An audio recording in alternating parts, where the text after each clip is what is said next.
台警分局伫咧沈阳的保防组长进前，互人检比讲，因过伫万华分局伫上班的时呢，交给跋筊业者，搁共贪互警啊通风报信，检调2桩平分31路，带回13个人。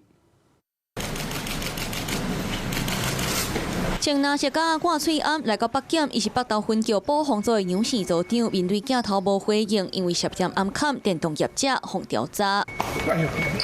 先小心。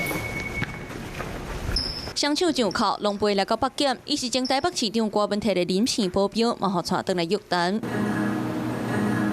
这间伫咧台北市艋舺西雅那3楼的电动游乐场，机台拢互查封，合法的场所内底刷厂违法的百家乐交警。这是有钱人的贵宾，一把要10万，10万、20万、30万。除了大厅以外，阁有袂少包厢，安那伊是负责人。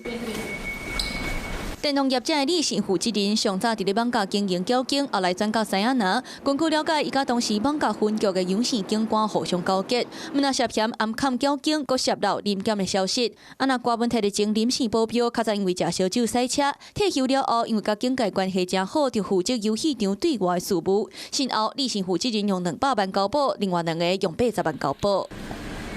北检拢总甲13个人带倒来约谈，其中阁有关击3线里的警官甲退休员警，涉嫌甲交警交结，阁有暗砍，敢有其他的警官涉案，检调会继续追查。